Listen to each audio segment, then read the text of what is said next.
let me zoom in before I get a copyright strike. Oda with just putting Yamato in here over and over again. We could have had this. You could have given this to us. This could have been a weekly thing, but no, you withheld her. I'm willing to forgive this if Bonnie joins the crew, but if neither of them join, I may not be long for this world.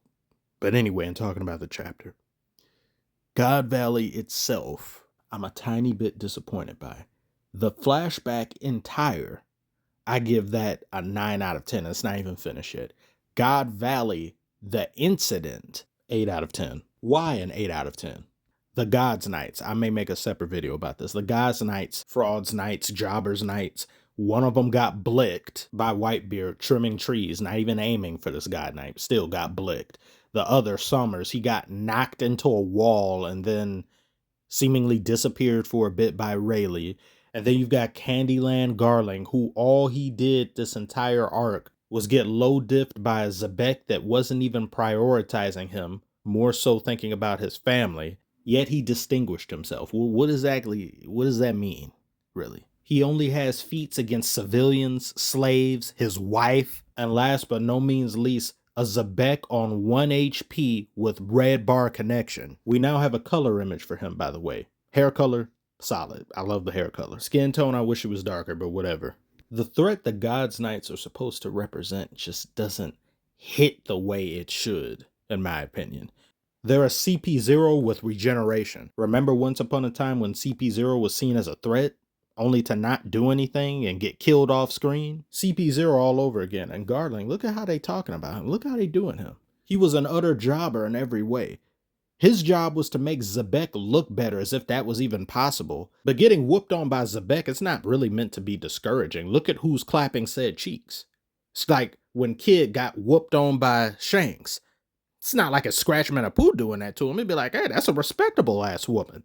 But for him to be hyped up the way he was and to be said to have distinguished himself, he underperformed drastically. I didn't see anything outside of just his regeneration that kept him in the fight. He technically died numerous times during God Valley. You also have characters who said things in the past that are now being looked on with eyebrows raised like, when they know you'll lose, they will abandon you and sail away. You did that. Kaido and Big Mom's reasoning aside, you can make an argument of why they would do that. They came there for their own reasons. Whitebeard knew about Rox's devotion to his family, or he had some inkling of why Rox was really there. For him to just leave like that, a little bit unceremoniously, to me, it just felt a little like, are we just trying to wrap things up as quick as possible? I gave you the mythical type fish fruit. Gave. Stole that shit. That's what I do, nigga. Fuck, nigga, I stole that shit. That was still funny, though. It still made me laugh. Now, for Garp and Roger versus Domi Reversi Xebec, I know the community would have liked it to have been longer. I know when it gets animated, we'll see a lot more because these things get fleshed out more there. When we see that maybe in like 2-3 years from now.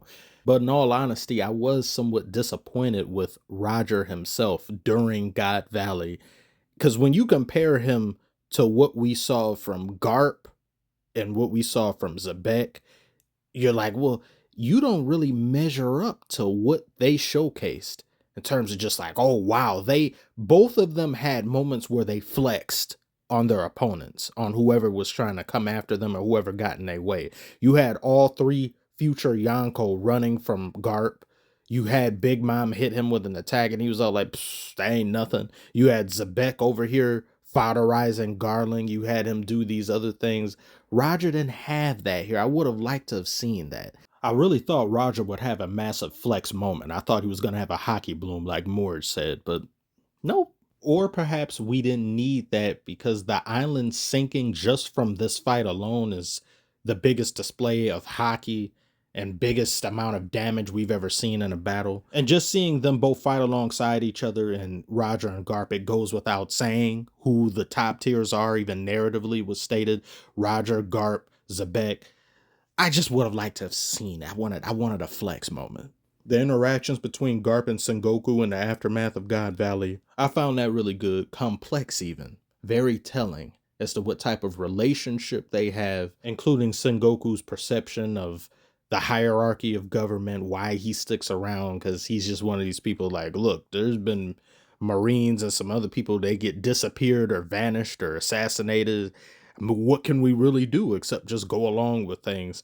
And then you have Garp that has his own way of doing things by not moving up the ladder, but then he wants to instill goodness and proper justice and a newer generation of Marines. Very interesting. But from Dragon's perspective, I believe he thinks that Garp knew about the human hunts and all this malarkey that goes on with the celestial dragons, and then he just sits idly by. But we saw he had no idea something like this was going on. But Dragon just sees him, and by extension, the world government, as despicable and cowardly, which was very understandable because this was inhumane what took place here. Then you have the end in which Harold does cry, shed tears for Xebec and how he didn't come to his aid, and now he's been killed, which is your fault. If they had teamed up, they could have made a drastic difference in the One Piece world. They maybe could have ended the plot before it even happened. Emu gets very lucky with some things. You had Rox was well on his way to do something to take Eam down.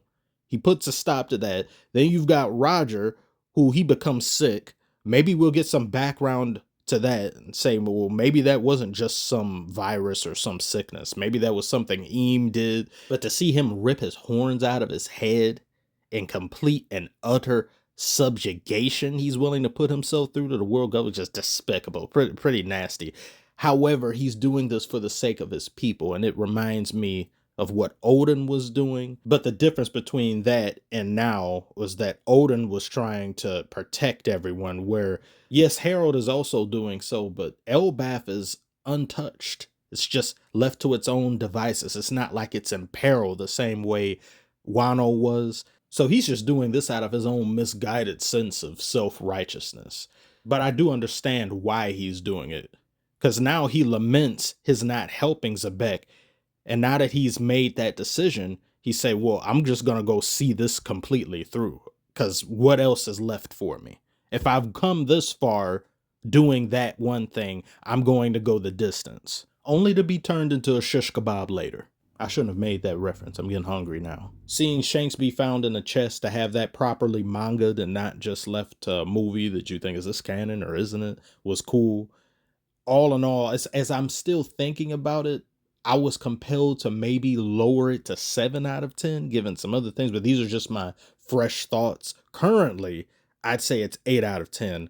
But when I revisit this, perhaps make a follow-up video or go more in depth if some people care to see that, I'll have to fully contextualize my thoughts and truly dig in. I still find this to be a joyous experience, and it was easily the best flashback in the series thus far. But tell me what you think. Is there anything God Valley could have done better? You think my score is too high or too low? Share your thoughts below. And as always, appreciate you all so much for watching. Like and subscribe if you are new. Discord and all that in the description if anyone's interested. I've got so very much planned for this channel. I just haven't given it the love as my main channel, but that will change. I've got many different things planned for movies, shows, other anime as well. I'm going to try to have at least 1 to 2 more videos in the next 2 days. But yeah, that's it. Thank you all so very much for watching. I'll see you on the next one.